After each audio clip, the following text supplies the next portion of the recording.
mengenai interpretasi fisis dari hukum Faraday. Interpretasi fisis ini dari persamaan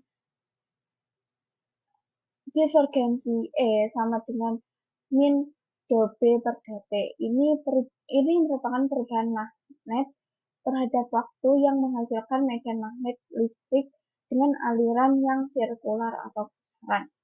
Maka terjadi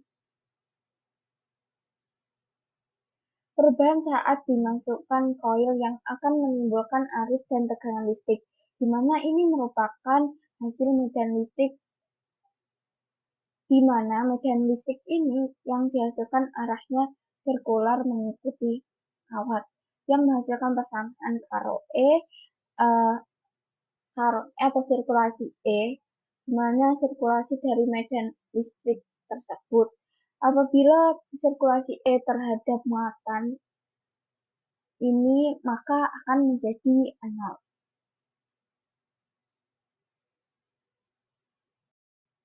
Selanjutnya kita beralih pada persamaan Maxwell yang ketiga, yaitu hukum Ampere. Hukum Ampere ini semulanya ini berbentuk divergensi H sama dengan C. Intensitas medan magnet ini sama dengan nilai rapat arus itu sendiri. Ini merupakan dinamakan hukum Ampere. Kemudian juga ada intensitasnya dari divergensi dan sirkulasi, yakni divergensi dikali dengan divergensi H atau biasanya disebut divergen sama dengan 0 hasilnya. Kemudian dari kedua bentuk tersebut kita kalikan keduanya, dan saat dikalikan ini ada ketidaksesuaian atau problem yang mana sebenarnya divergensi dari C itu tidak sama dengan 0 berdasarkan persamaan kontinuitas pada pembahasan arus dan konduk tersebut. Maka di sini ada ketidakcocokan atau ketidaksesuaian, di mana divergensi J atau rapat arus nilainya sama dengan perubahan rapat muatan persatuan waktu. Karena hukum Ampere ini belum sesuai dengan persamaan sebelum-sebelumnya, maka dicari kesesuaiannya dengan mencoba memberi nilai atau suku yang belum diketahui, yakni G, dan ditambah dengan divergensi pada ruas kiri dan kanan yang nilainya juga 0.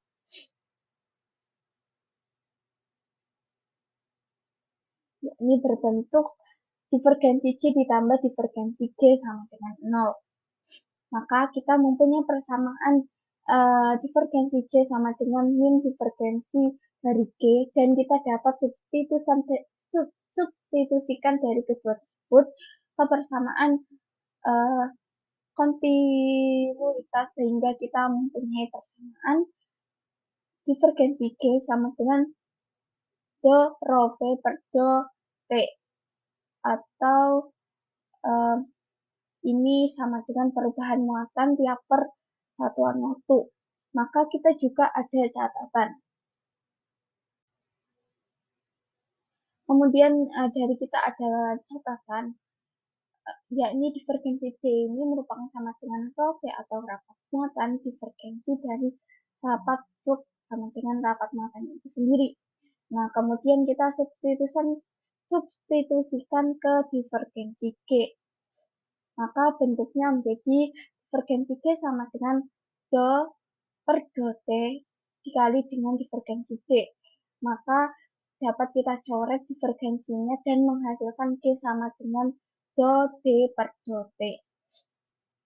Dan kita dapatkan nilai G, suku yang belum diketahui tadi adalah divergensi H sama dengan J ditambah do D per do T. Sehingga hukum Ampere tadi dapat disesuaikan menjadi divergensi H sama dengan J ditambah do D per do T.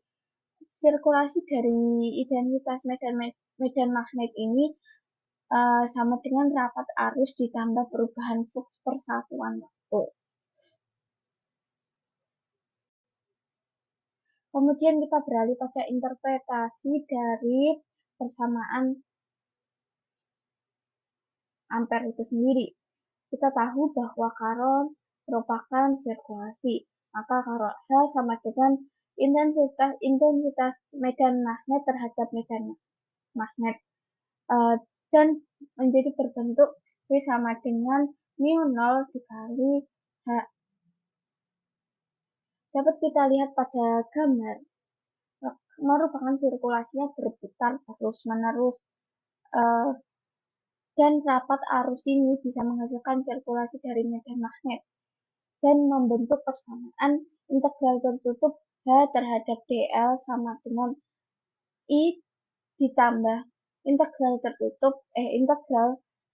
dou d per dou t terhadap ds permukaan. Integral ini merupakan perubahan persamaan ini merupakan integral medan tertutup dari H intensitas medan magnet terhadap panjang kawat sama dengan arus ditambah integral perubahan fluks persatuan waktu terhadap permukaan. Maksudnya adalah integral tertutup yang dihasilkan itu dari I arusnya. Interpretasi tersebut kita ambil dou d per dou t-nya. Ini ada ketika mediumnya konduktor. Jadi ini akan mempengaruhi jika mediumnya konduktor dan menghasilkan persamaan dalam bentuk integral dan bentuk titik, yaitu bentuk integralnya yaitu integral tertutup H terhadap dl sama dengan I ditambah integral dou d per dou t terhadap ds permukaan, dan dalam bentuk titiknya yaitu divergensi H sama dengan J plus dou d per dou t. Kemudian selanjutnya persamaan 4. Nah, persamaan 4 ini merupakan hukum Gauss magnetisme, di mana tidak dilakukan penurunan persamaan rumus dengan mengetahui makna divergensi suatu medan magnet.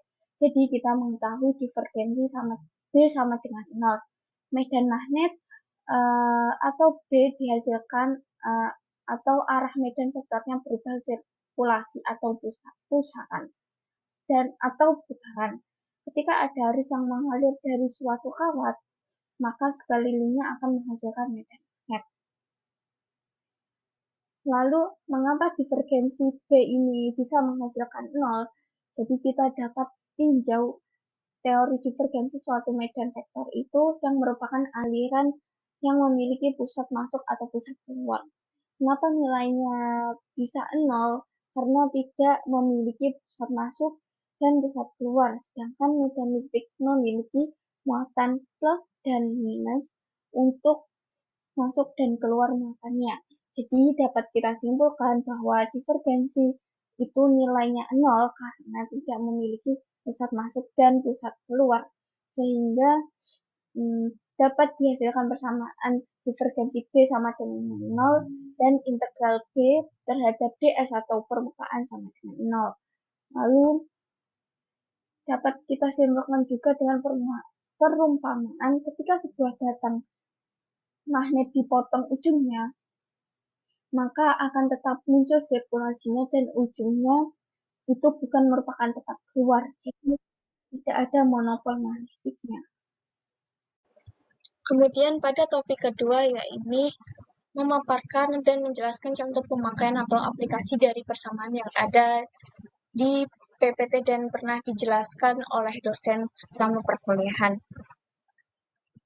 Saya memakai contoh pemakaian atau aplikasi memanfaatkan ke dalam jaringan wireless. Untuk menghubungkan sebuah komputer yang satu dengan yang lain, maka diperlukan adanya jaringan wireless. Nah, ada 3 komponen yang dibutuhkan supaya komputer-komputer yang berada dalam wilayah Jaringan wireless bisa sukses dalam mengirim dan menerima data dari dan ke sesamanya, yaitu yang pertama komponen sinyal radio atau radio signal, yang kedua yaitu format data atau data format, dan yang ketiga yaitu struktur jaringan atau network. Cara kerja akan dijelaskan pada slide selanjutnya. Cara kerja wireless LAN dapat diumpamakan seperti cara kerja modem dalam mengirim dan menerima data ke dan dari internet. Saat akan mengirim data, peralatan-peralatan wireless tadi akan berfungsi sebagai alat yang mengubah data digital menjadi sinyal radio. Lalu saat menerima, peralatan tadi berfungsi sebagai alat yang mengubah sinyal radio menjadi data digital yang bisa dimengerti dan diproses oleh komputer. Nah, dapat dilihat pada layar, sinyal radio menjadi data digital ini dapat disalurkan kepada laptop atau alat elektronik digital lainnya. Prinsip dasar yang digunakan pada teknologi wireless ini sebenarnya diambil dari persamaan yang dibuat oleh James Clerk Maxwell di tahun 1964. Dalam persamaan tersebut, Maxwell berhasil menunjukkan fakta bahwa setiap perubahan yang terjadi dalam magnet itu akan menciptakan medan-medan listrik.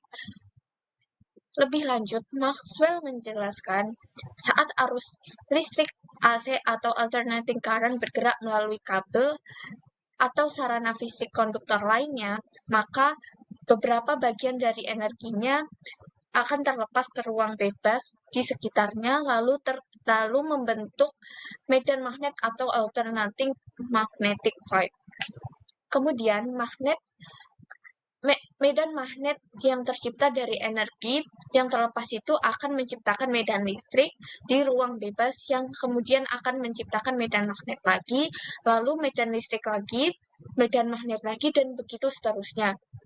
Hingga arus listrik yang asli atau yang pertama terhenti. Bentuk energi yang tercipta dari perubahan-perubahan ini disebut dengan radiasi elektromagnetik atau elektromagnetik radiasi, atau biasa dikenal sebagai gelombang radio, sehingga radio dapat didefinisikan sebagai radiasi dari energi elektromagnetik yang terlepas ke udara atau ruang bebas. Gelombang radio yang dipancarkan oleh wireless merupakan gelombang elektromagnetik berupa kombinasi medan listrik dan medan magnet yang berosilasi dan merambat melewati ruang dan membawa energi dari satu tempat ke tempat yang lain. Alat yang menghasilkan gelombang radio itu biasa dinamakan transmitter, sedangkan alat yang digunakan untuk mendeteksi dan menangkap gelombang radio yang ada di udara itu biasa dinamakan receiver. Agar kedua alat ini, transmitter dan receiver ini, lebih fokus saat mengirim, membuat pola gelombang, mengarahkan, meningkatkan, dan menangkap sinyal radio ke dan dari udara, maka perlu dibantu dengan alat lain yaitu antena. Berkat persamaan dari Maxwell ini, transmitter, receiver, serta antena yang kemudian disatukan dalam semua peralatan wireless LAN sehingga komputer bisa berkomunikasi, mengirim, dan menerima data melalui gelombang radio atau biasa disebut dengan wireless network. Begitu banyak stasiun radio dengan frekuensi yang berbeda-beda agar tidak saling bertabrakan, gelombang radio yang akan dikirimkan ke udara itu bisa diatur frekuensinya, yaitu dengan cara mengatur atau memodifikasi arus listrik yang berada pada peralatan pengirim dan penerima tadi, yakni transmitter dan receiver. Sekian pemaparan dan penjelasan dari hasil proyek yang saya kerjakan untuk ujian akhir semester 4 ini. Mohon maaf apabila ada kesalahan kata dalam pemaparan dan penjelasannya. Assalamualaikum warahmatullahi wabarakatuh.